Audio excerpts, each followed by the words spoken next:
이번 시간에는 추출에 대한 기본적인 이론에 대해서 말씀드리겠습니다. 생두에는 향이 별로 없고 이 중에서 로스팅을 할 때 향이 만들어졌을 건데 이게 분쇄할 당시에는 향이 팍 피어오르겠지만 실제로 향이 다 추출할 수는 없는 거죠. 추출에 따라서 녹아나는 향미 물질이 다르다. 그게 중요한 것 같고요. 추출에 영향을 주는 요소가 굉장히 많죠. 그래서 첫 번째 개념은 항상 일정하게 추출해야 된다. 그 다음에 또 중요한 의미는 농도가 중요하다. 그러니까 커피 그 커핑할 때 쓰고 있는 농도가 그거죠. 물 1리터에 대해서 55g일 때 몇 퍼센트가 되게. 그게 그 고형분 커피 중에서 여기 70%는 불용성이고 30%가 수용성인데 그 중에 30% 중에서 20%만 추출해야 된다. 이게 이제 기본으로 사람에 따라서는 이것보다 더 진한 농도까지 추출해내는 거. 어떤 사람은 차처럼 더 약한 농도를 추출할 수도 있지만 그래도 농도가 돼야 된다. 이게 추출은 그렇게 되고 농도가 2%가 돼야 된다. 아니 내가 먹으려면 좀 더 진한 게 좋은 것 같은데 약하면 좋을 것 같은데 그래도 사실은 이 범위에 따라서 단순하게 진한 정도만 다르면 괜찮은데 그 느낌까지 바뀌는 경우가 있습니다. 이게 왜 그런 건지 간단하게 이론을 설명을 드리겠습니다. 그러니까 향기 물질에서 이제 농도가 있을 거잖아요. 요 이하가 되면 못 느끼는 농도가 되는 거고 이 이상이 되면은 더 세져도 센 것처럼 못 느끼는 거죠. 그래서 미량으로 느끼는 작동 같은 경우는 이게 보통 사람 머릿속에 생각하기에 농도에 따라서 강도가 증가한다.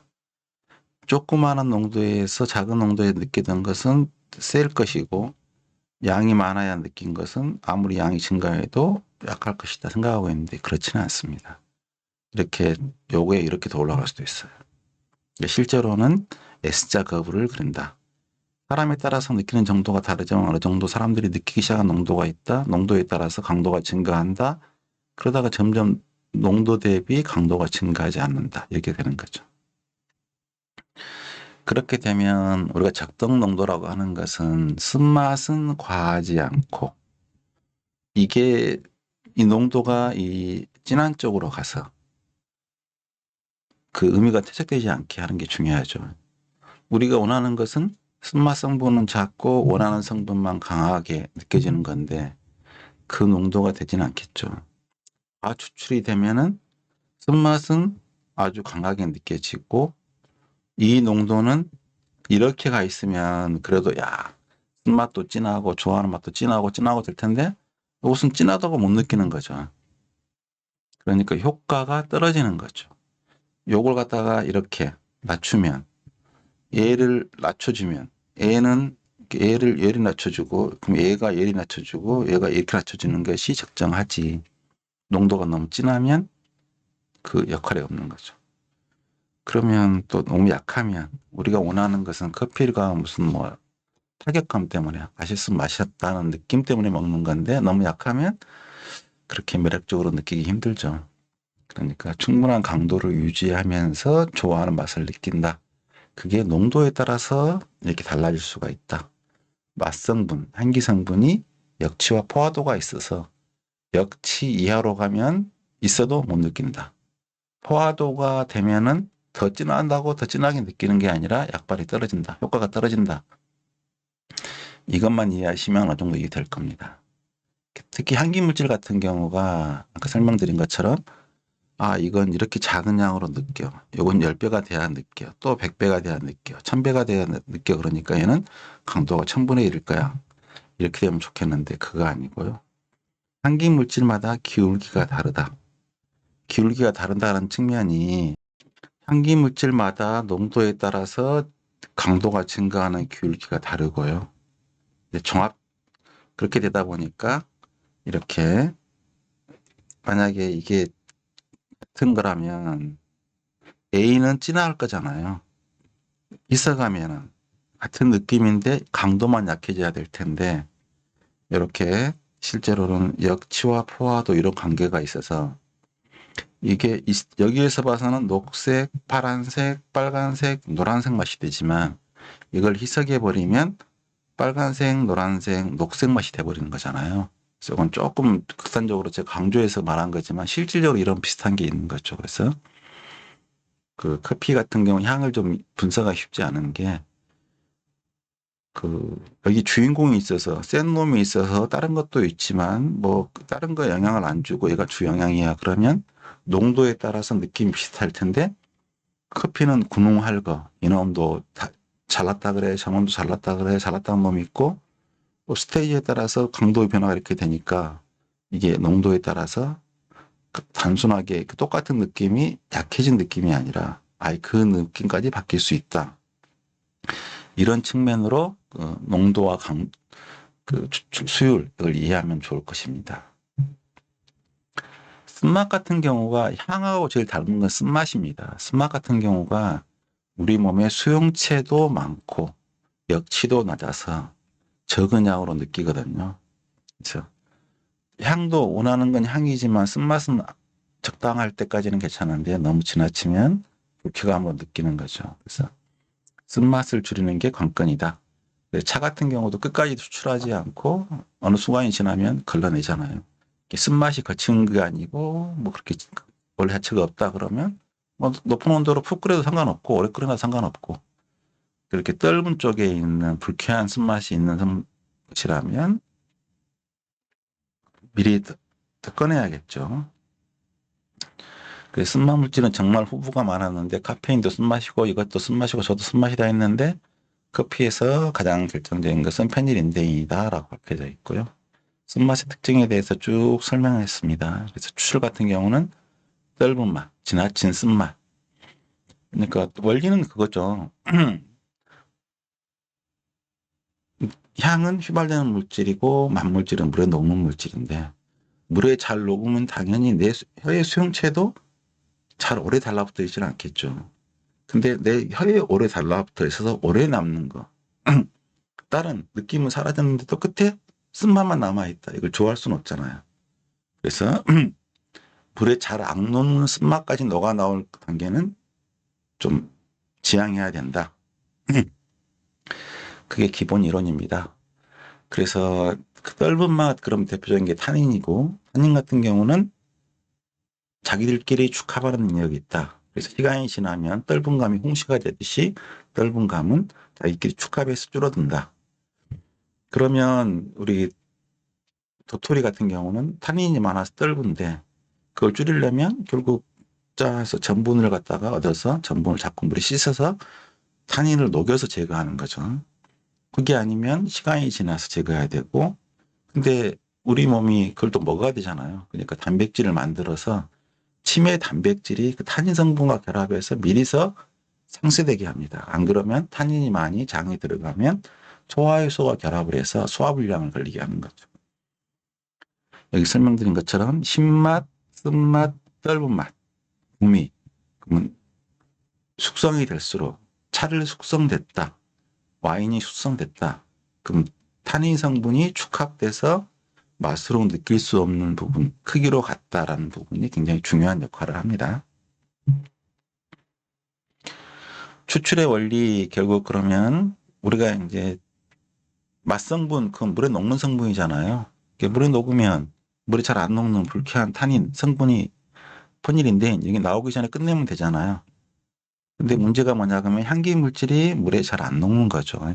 그러니까 우리는 최대한으로 만물질과 향기 물질을 끄집어내고 원하는 것은 쓴맛과 적당히 타격감이 있을 정도로까지만 추출하고 불쾌한 쓴맛을 꺼내지 않는 게 목표가 되니까 이제 좀 이게 복잡한 거죠.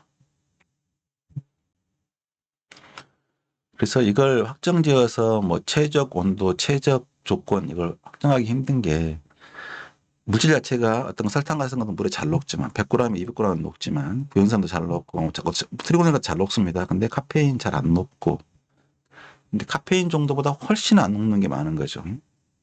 온도에 따라서 여기까지는 안 녹다가 온도가 잘 녹아. 그러면 당연히 카페인을 생각하면 이 온도가 낮을 텐데 향기 물질은 뜨거워야 그나마 녹는데 그러니까 지금 현재 향기물질 종류마다 다 용해도가 다르고, 이렇게 추출 수율도 보면 어떤 것은 99%, 97% 녹아 나온 것도 있고요. 30%도 안 되게 녹아 나온 거 있습니다. 그러니까 이게 향기물질마다 용해도가 다르고 만물질도 용해도. 그래서 결국 뭐 우리가 변수 3개만 돼도 계산하기 힘든데 뭐 몇백 가지 변수다 보니까 그 경험에 의해서 또 어느 정도까지 이건 좀 들어간다고 덜 들어간다고 차이 안 나고 그런 부분이 많다 보니까 그래도 이제 조건을 잡는 거고요. 그래서 이론적으로는 너무 변수가 많다. 변수가 많아서 풀 수는 없다. 풀 수는 없는 건데 이제 기본적인 이론이 여러 가지 물질 중에서 어떤 놈은 빨리 녹아 나오고 어떤 놈은 천천히 녹아 나와. 천천히 녹아 나오는 게 어느 수준 이상이 되면 너무 써. 그러니까 최종적으로 다 녹아내면은 이 부분의 역할이 너무 강해지니까 100%다 녹아봐 나오면 우리가 싫어해. 그러니까 여기서 끊을 것인가, 여기서 끊을 것인가, 여길 것. 가볍게 차처럼 마시려면 앞쪽 잘 녹는 부분 이런 부분만 마실 거고. 아 그래도 뭐 좀 쓴맛 정도는 별로 신경 안 써. 어느 정도까지 있어야지 그래도 커피 나온 거지. 그런 사람은 좀 많이 추출할 거고. 그래도 하여간 누구나 커피를 넣고 달달달달 끓여서 통째로 녹이지는 않는다. 근데 또 이제 어느 정도 이제 커버가 되는 게 향이 있으면 커버가 되고 숨성분 있으면 커버가 되고 이게 중복도 겹쳐가지고 어느 정도 또 커버를 해주니까 또 이래도 한 잔의 커피 저래도 한 잔의 커피 단지 진짜 끝내주게 완벽하게 뭐 이걸 추구하려니까 힘들지 그냥 뭐 커피네 할 정도는 누구나 할 수 있죠. 그러니까 저도 사실 밖에서 노래는 안 하지만 노래할 줄 알아요 나가서 노래 불러요 하면은 진짜 가수처럼 잘 부르지 않으면 하기 힘든 것처럼 이런 것도 그런 것 같아요. 누구나 노래 부를 수 있지만 잘 부르기는 쉽지 않고 커피도 뭐 추출도 어지간하면 커피 먹을 만한 커피가 되지만 진짜 이게 최고로 잘 내린 건가 하면 확신을 못 하는 거죠. 그런 측면에서 커핑이 상당히 의미가 있는 것 같아요. 커피 같은 경우는 손을 안 타고 그 커피를 가지고 낼 수 있는 기본적인 맛이 뭐 어떤 패턴인지를 먼저 알고 나면 자기가 아무리 잘 추출을 한다고 커핑보다 뭐 몇 배 맛있게 할 수는 없으니까 저 같은 사람 초보자가 한다 그러면 그냥 커핑부터 해보고 그 많이 익숙해지고 나서 추출해보면 이제 어느 정도 이게 된지 안 된지 판단할 수 있겠죠. 하여간 제가 하고 싶은 내용은 용해도라는 내용인데 용해도 그러면 첫 번째는 알아야 될 게 사실은 물이 얼마나 역동적인가를 생각할 필요가 있는 것 같습니다. 제가 식품의 원리에서도 사실은 분자의 크기, 형태, 움직임을 알면 그 패턴으로 이해하면 식품에 있는 분자를 이해할 수 있고 분자를 완전히 이해를 해야만이 식품의 역할을 분리해서 이건 분자의 기능인지 내 몸의 역할인지 분리할 수 있다. 사람들은 자꾸 분자의 기능을 분자로 기능으로 하지 않고 자꾸 우리 몸의 기능을 분자의 기능처럼 착각하더라. 분자에는 크기가 있고 형태가 있고 움직임이 있을 뿐이다. 그럼 물 같은 경우는 크기, 요 크기가 얼마일까요? 그러면 그런 걸 왜 물어봐 하는데 크기가 제일 쉽잖아요. 근데 우리는 한 번도 제대로 분자의 크기라는 개념이 없는 것 같아요. 그래서 제가 항상 하는 것은 포도당과 결합되어 있는 설탕의 길이가 1나노미터다. 물 분자 같은 경우는 뭐 하지만 여러 가지 얘기겠죠. 0.2나노미터다라고 정도만 알아도 훨씬 좋을 텐데 이 기준이 되는 크기가 없으니까 항상 헷갈리는 것 같고요. 형태 그러면 만약에 산소하고 수소가 이런 형태로 결합을 했다. 그러면 얘는 기체입니다. 물이 될 수가 없어요. 이보다 훨씬 무거운 것도 그 메탄가스, 에탄가스, 프로판가스, 부탄가스잖아요. 기체면 생명체의 역할을 못하는 거고요. 모든 생명체가 없어질 거죠. 생명체가 있는 행성이지 아닌지를 갖다가 궁금하면 먼저 물이 있냐부터 봐야 되는 보는 거잖아요. 물이 있어야 생명체가 있다. 그럼 물의 특별함부터 공부를 해야 할 텐데 물의 특별함은 어디서 나오는가? 수소와 산소의 결합 형태죠. 그래서 극성을 띠고 있다. 극성을 띠고 있고 이렇게 가만히 있다고 있는 게 아니라 전자의 움직임에 따라 크기가 좌우가 되기 때문에 전자가 이렇게 움직이니까 이게 평균적으로 그렇다는 이야기지 오므라다 당겼다. 좌우 뿐만 아니라 얘가 이런 방향으로 돌고 이 방향으로 돌고 이 방향으로 돌고 그래서 분자라고 하는 건 공기 중에 초음속, 음속보다 빠른 속도로 초속 300m, 500m, 1000m 속도로 움직이거든요. 그 작은 게 1000m로 움직이면 사람 크기로 키워놓으면 그 광속에 가까운 속도로 움직이고 있어요. 그러니까 모든 분자는 초음속으로 움직인다. 물도 쉬지 않고 움직이고 있다. 온도가 뜨거우면 더 많이 움직인다. 그러니까 얘가 다른 분자를 녹일 수 있는 거죠. 물에다가 잉크를 떨어뜨리면 분자가 쫙 퍼져서 희석이 되는 게, 공기 중에 뭐 냄새 물질을 풍기면 냄새가 퍼져나가는 게 다 분자의 역동성 때문에. 근데 만약에 동시에 한 방향으로 움직이면 초속 500m면 태풍 빨라봐야 50m 안 되거든요. 뭐 나만 할 게 없는 거죠. 근데 불과 400나노미터 가기 전에 다른 것 붙여서 계속 충돌하고 방향성이 없이 충돌만 할 뿐이니까 잔잔한 공기, 잔잔한 거죠. 그렇지만 하여간 그 잔잔함 속에는 우리가 상상을 초월하는 역동성이 있다. 뭐 선풍기 바람 아무리 세게 불어봐야 초속 몇 미터까지 낼 수 있겠습니까? 상상을 초월하는, 자기가 저어준 것에 비해 상상을 초월한 역동성이 있다. 역동성에 의해서 분자는 끼리끼리 모인다. 친수성은 친수성끼리, 소수성은 소수성끼리 모인다. 친수성, 수용성, 극성이 같은 말이다. 이 정도만 알아도 안 헷갈리고, 소수성, 지용성, 비극성이 같은 말이다. 지금 좋을 것 같고요. 그러면 물 분자는 물의 극성을 띠고 있으니까 향기 물질은 휘발성 있는 비극성 물질이거든요. 그러면 똑같이 안 녹냐? 그러면 아니죠. 이렇게 물에 잘 녹는 것부터 안 녹는 것까지 다양합니다. 그래서 다마세노는 여기까지 녹이려면 다른 건 녹일 만한 거 다 녹았죠. 그래서 이렇게 하면 그러면 녹았으면 됐지 뭐 좋을 텐데, 쓴맛 물질은 더 많이 녹아있죠.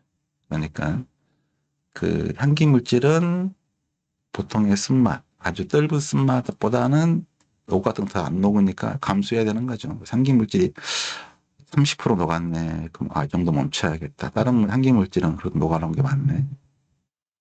그래서 A라는 향이 녹아 나올 때 B향, C향 이렇게 같이 끄집어내서 이렇게 녹지, 만약에 개별적으로 녹으면 정말 녹이기 힘듭니다. 근데 어떤 사람은 왜 향이 물에 안 녹아? 그래도 향이 물에 녹는 거 아니야? 하지만 물에 잘 녹는 향기 물질도 있고, 그러니까 우리 식초 같은 경우도 냄새가 나잖아요. 그것도 향기 물질을 할 수 있는데 물에 잘 녹죠. 물에 잘 녹는 게 좀 중간에 잘 녹는 거, 그리고 작으면서 친숙이 약간 있는 거. 그래서 극단적으로는 완전히 크면서 소수기만 있는 거, 이런 것을 끄집어서 녹여주니까 녹는 거고요. 결국은 녹인다고 하는 것은 생각해 보시면, 자, 물이야 쉬지 않고 움직여. 이제 쉬지 않고 움직인 작은 분자를 보통 용매라고 하죠. 용매. 녹일 대상을 용질이라고 하고 있고, 그러면 요 분자하고 요 분자를 녹여야 되는데, 요 끌고 가는 물하고 친수성이 중요할까요? 아니면 요 분자 사이 간격이 중요할까요? 반발력이 중요합니다. 그래서 쟤들끼리 단단하게 결합되어 있으면 뭐 쇠 이런 것들 뭐 안 녹잖아요. 바위 덩어리 안 녹죠. 그들끼리 강한 결합을 하고 있으니까. 근데 조건에 따라서 이 조건이 멀어지면, 그러니까 온도가 높아지면 고체는 물의 운동이 활발해지면서 잘 녹아지는, 사이가 멀어지는 것 때문에 녹아지는 성질이 있는데, 기체 같은 경우는 이미 어차피 서로 결합해 있지 않는 거죠. 그럼 운동만 활발해지니까 모든 기체는 더 안 녹습니다. 온도가 높아질수록. 근데 고체 중에서도 아까 탄산칼슘 말씀드렸잖아요. 요 같은 경우는 뜨거우면 더 안 녹습니다. 일부 고체 같은 경우는 뜨거우면 더 안 녹는 것이 있다. 그래서 물이 그렇게 격렬하게 움직이는데 소금은 왜 녹지? 그러면은 요걸, 염소를 물이 감싸주는, 이게 극성이잖아요. 극성이니까 얘를 감싸준다. 감싸주기 때문에 얘가 하나하나 녹아 나오는 거죠. 그렇다고 암염같이 단단한 소금을 넣었으면 넣자마자 녹지는 않습니다. 한참 시간 걸려요. 그럼 소금은 돌덩어리처럼 각설탕도 단단하고 소금도 달달하는데 얘도 녹는데 기름 만지면 쭉 미끌리고 액체처럼 보이고 얘 안 녹는데 그럼 사실 기름이라고 알고 있는데 기름 같지도 않은 향기물질 뭐 여기에 가장 흔한 게 오렌지 껍질 누르면 오일 오렌지를 툭툭툭 누르면 오렌지 오일이 나오잖아요. 그건 주로 터펜 물질입니다. 터펜 물질은 이런 지방보다 분자의 크기가 4분의 1도 안 됩니다. 그러니까 이런 우리가 식용유 이런 기름보다 훨씬 더 액체이고 다루기 쉬운데 물에 넣으면 안 녹습니다. 그러면 이 물에 녹는다고 하는 것이 생각할수록 어렵거든요. 제가 봐서는 식품 현상 중에서 제일 어려운 게 용해도다. 용해가 과연 어떤 분자는 왜 녹고 사실은 이 말랑말랑하고 부드러운 기름이 돌처럼 단단한 소금도 녹는데 이 분자가 기름이 왜 안 녹지를 정확하게 분자 수준에서 설명할 수 있다 그러면 제가 봐서는 그보다 뭐 식품에 대해 잘 알고 있는 사람 드물다고 생각해요. 근데 문제가 이제 식품에 대해서 말하는 사람들이 기름에 대해서 그런 기름 자체의 성질보다는 뭔 기름은 좋니, 뭔 기름은 나쁘니, 탄산은 좋니, 나쁘니, 소금은 좋니, 나쁘니 실제로 그게 뭔지는 전혀 모르고 말하는 사람이 너무 많아서 그러다 보니까 식품에 대한 이야기는 맨날 바뀌지 뒤집어지고 하여간 제가 다른 것을 통해서 정확하게 더 설명하겠지만 크기라는 개념이 내가 봐서는 첫 번째 알아야 될 개념이더라. 그래서 커피 그러면은 도대체가 이 최대 크기는 얼마고 무게는 얼마지? 그럼 커피 한 사람 중에서 이 크기와 무게를 아는 사람 드물걸요? 저도 그런 잘 못 봤습니다. 그 사람이 키가 사람마다 다르지 아니잖아요. 한국인은 평균 173 이렇게 말하는 남자, 성인 남자 같은 경우는 이렇게 말해야 되는데 품종에 따라서 체리부터 체리 크기와 무게, 생두 크기와 무게, 원두 크기와 무게, 거긴 세포 크기와 무게, 분자의 크기와 무게 이걸 딱 알고 있으면 정말 수준이 높을 건데 우리는 아예 그건 하나도 중요하지 않다라고 생각하는 것 같습니다. 아쉬움이고요. 하여간 아까 녹일 때 하는 것은 중요한 것은 반발력이다. 반발력이어가지고 비누 그러면은 똑같이 지방산이죠. 지방산인데 COOH는 같이 달라붙어 있는데 여기다가 COO 나트륨을 붙여놓으면 나트륨 처리를 해놓으면 그러니까 뭐 더치 코코아든 뭐든 나트륨 그러니까 MSG도 나트륨 붙여놓은 이유 글루탐산에 나트륨 붙인 이유 거기 사카린 나트륨 아세설팜 칼륨 카제인 나트륨 붙여놓은 이유는 물에 들어가는 순간 나트륨은 떨어져 나갑니다. 떨어져 나가면 여기는 마이너스가 되잖아요. 옆에 있던 것도 얘도 마이너스 얘도 마이너스 도저히 같이 안 있죠. 그래서 비누라고 하는 것은 물에 잘 녹는 건 상관없어. 어차피 물에 잘 녹으면 물에 부으면 되지 뭐.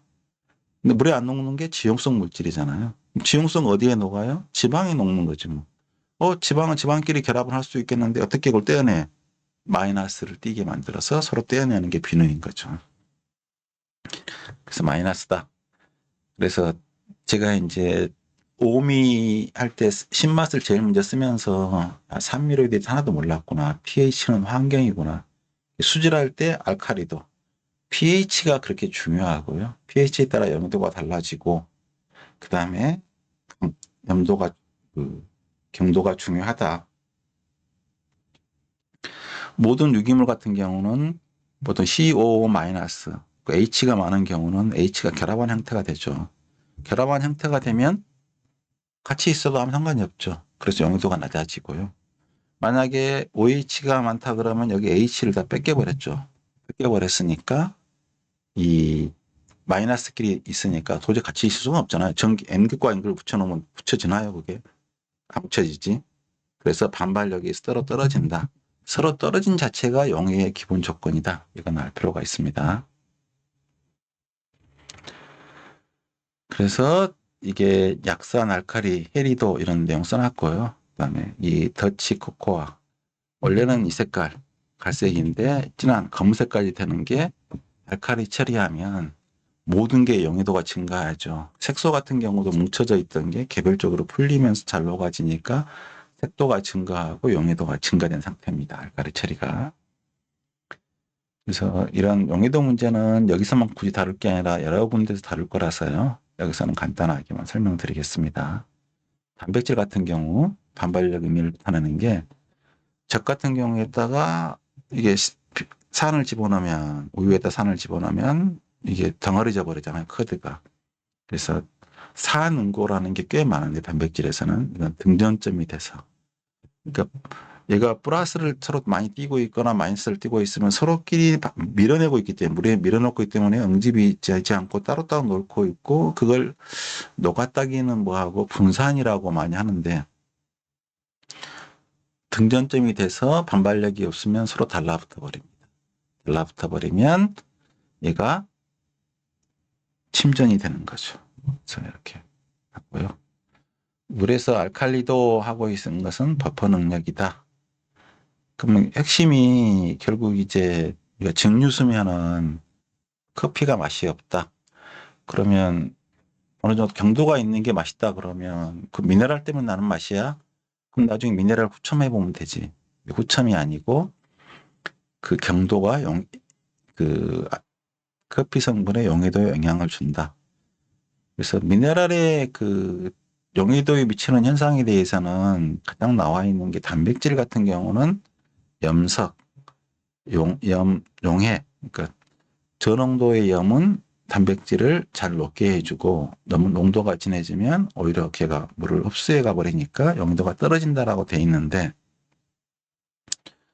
이게 좀 케이스별로 다 다릅니다. 그래서 제가 생각하기에 그 원래는 폴리머가 있으면 폴리머 사이를 붙잡아서 결합하는데 그러면 제가 응고제로 많이 쓰거든요.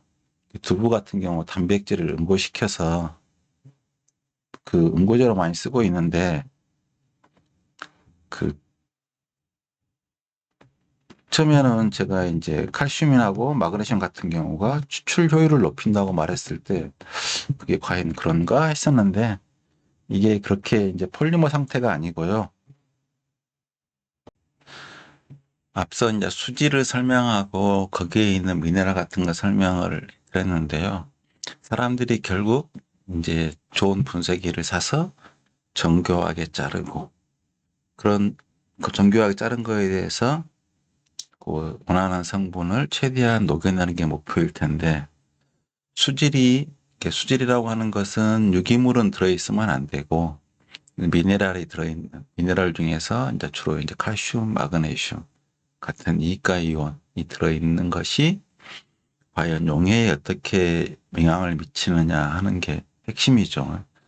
사실은 일가이온, 소금 같은 경우는 NaCl인데 얘도 굉장히 용해도에 영향을 많이 줍니다. 그래서 어묵 같은 거 만들 때 반드시 소금을 넣어줘야 되거든요. 소금을 넣어주는 이유가 그래야지 이제 단백질이 잘 녹아 나오는 거죠. 그래서 일단 그 염 농도의 증가에 따라서 기본적으로는 용해도가 증가한다.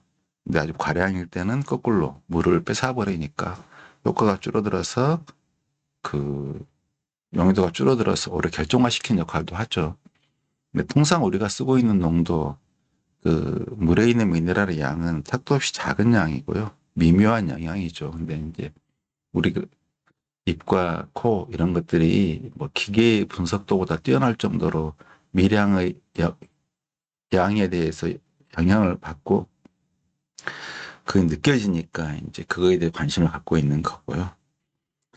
그래서 이가 이온은 기본적으로는 고분자를 붙잡는 힘이 크거든요. 저 같은 경우는 안정제를 일단 물에 녹여야 되는데 칼슘이 들어있는 상태로 녹이려 그러면 이미 붙잡아서 사실 처음에 첫 단계로 풀어지지가 않습니다. 그래서 봉쇄제인 뭐 구연산 나트륨 등 걸 집어넣어서 요걸 칼슘을 갖다 붙잡아 끄집어 내버려야만이 녹아 나오거든요. 그래서 그 뭐 시럽, 소스 이런 만드는 회사 같은 경우는 공장의 물을 그대로 쓰면은 지하수가 봄에는 굉장히 경도가 높다가 홍수가 지금 낮아지거든요. 그러니까 겨울에부터 봄에 올 때까지 다시 비가 올 때까지 점점 칼슘 농도가 높아져서 이 팩틴질 이런 것도 들어있는 폴리머들이 잘 안 녹아서 매끈하지 않고 꿀렁꿀렁 뭉칠 정도로 용해도가 될 정도로 영향을 받습니다. 그러니까 제가 주로 경험한 내용은 칼슘이나 마그네슘을 뭐 두부를 농도시키거든 젤리를 굳히든 굳힌 정도로 용이하고 반대로 현상을 썼는데 커피에서는 처음으로 말했을 때 칼슘 농도 이런 것에 의해서 용해가 증가된다고. 이게 뭐 탄산칼슘이든 칼슘 같은 미네랄을 집어넣으면 일단 pH가 높아지는 효과 하나가 있고요. 얘가 붙잡는 효과가 있는 거죠. 그래서 만약에 얘하고 같이 붙잡아 버렸으면 오히려 용해도가 떨어질 텐데 한쪽만 붙잡혀 있으면 그만큼 친수성 부분이 증가돼서 용해도가 증가되는 부분이 있습니다. 그러니까 물과 기름 하면 물은 또 맹렬히 움직이고 있고요. 쉬지 않고 움직이고 있고 기름도 움직이고 있는데 기름이라고 하는 성분이 실제 지방도 있고 지방산도 있고 이런 방향주도 있고 그럴 텐데 그 중에서는 OH기가 있는 것은 친수기가 있는 거죠. 그래서 친수기가 있는 것들이 이렇게 점점 물에 녹아 나올 텐데 녹아 나올 때 뭘 붙잡고 녹아 나와서 녹아 나오는 거죠. 그래서 실질적으로는 물과 기름이 얼마나 역동적이면 그럼 원래 사실은 기름이 분산된 것이 자꾸 역동적으로 흔들리니까 끼리끼리 뭉친다고 봐야 되거든요. 그래서 끼리끼리 뭉치지 않는 거라면 거꾸로 녹아 나올 수 있는 효과를 줄 수 있는 거죠. 그래서 이 그림이 뭐 그렇게까지 잘 첫눈에 안 들어오겠지만 제가 생각했을 때 계면 그러니까 거기 향기 물질이 있는 모여 있는 것들이 물이 들어가서 여기서는 도저히 그렇게 빨리 움직이는 초음속으로 움직이는 걸 도저히 표현할 수는 없잖아요. 근데 이게 쉬지 않고 움직이고 얘도 움직이고 있으면서 점점점 녹아 나오는 이미지. 그럼 생각해 보시면 될 겁니다. 그다음에 추출, 가공식품이고 뭐고 간에 사실은 품질이라고 하는 것은 재현성입니다. 재현성이 있어야지 겨냥을 옮기는 것이 쉽잖아요. 근데 이렇게 이제 재현이 안 되면 들쑥날쑥하면 그래서 균일한 추측이 목표다. 처음에 하는 게 뭐 아주 잘했다가 못했다가 아주 잘했다가 못했다가 이건 자기 혼자한테는 그래도 본전인데 손님한테 대한 A는 아니죠. 똑같아야 되는 거죠. 똑같이 똑같이 보통 이게 품질인 거지. 들쑥날쑥에서는 그게 이제 그 상업적으로 안 맞는 거죠. 그래서 상업이든 뭐든 간에 일단 재현성이 있게 똑같이 되게 그런 실력을 키우고 그다음에 이제 어느 쪽이 바람직한 방향이야 방향 조정하는 건 다음이다. 이렇게 생각할 필요가 있을 것 같고요. 균일성에 방해하는 요인은 너무나 많죠. 그래서 이게 제가 노식도를 그려본 건데 하얀 쪽이 세포벽이고요. 안에 있는 그 비어있는 쪽 색깔이 반전 있어야 될 것 같은데 색깔이 이렇게 보이지만 야, 이게 1mm짜리라 그러면 실제로 세포벽은 요 안에 성분을 녹이려면 이렇게 파고들어서 녹여 나와야 된다. 보통 1mm 이하로 분쇄가 되어 있겠지만 이게 얼마나 큰 입자인지 생각할 필요가 있는 것 같고요. 이 크기에 따른 크기와 표면적의 양은 여기에 5분의 1을 쪼갰을 때 나는 현상이니까요. 그래서 얼마나 일정한 품질이, 일정한 균일성이 중요한지. 크기가 작다 그러면, 그러니까 동일한 시간 추출했을 때 추출은 그래프로 보면 이렇게 되겠지만 실제로 친수성 있는 물질, 물에 잘 녹는 물질은 빨리 나오겠죠. 그 다음에 우리가 원하는 것은 떫고 잔미, 나쁜 쪽의 맛은 안 녹아나오길 바라는데 크기가 이 크기하고 이 크기하고 같이 있으면 이 가운데에 있는 부분이 생각했을 때 이건 물에 너무 잘 녹는 것만 녹아 나오고 향미 성분이 아직 안 나온 거잖아요. 이것은 다 이미 녹아 나와서 이것 때문에 불쾌한 맛이 되는 거죠. 그래서 우리가 원하는 것은 균일하게 뭐 최대한의 맛성분, 그다음에 원하지 않는 불쾌한 쓴맛, 일성분 적게 나오는 건데 이게 뭐 조금 들어갔다고 해서 커피 맛이 뭐니 그럴 때는 나빠지진 않겠지만 최대한 이걸 유지하려면 크기도 균일해야 되고 적절한 추출이 일어나야 되겠죠. 그런데 이제 디게싱 하는 이유는 요 안에 있는 세포의 내용을 해놨는데 가스가 빠져나오면서 이를 막으면 자체가 제대로 추출이 날 수 없겠죠. 그래서 이제 특히 고압으로 하는 에스프레소 같은 경우는 한번 채널리기 일어나면 그쪽으로 더 물이 세게 흐르니까 물 통로가 열린 쪽으로 더 세게 열리는 거죠. 그래서 이 균일한 추출을 하기 위해서 균일한 흐름이 필요하다. 이런 내용까지 말씀드렸습니다.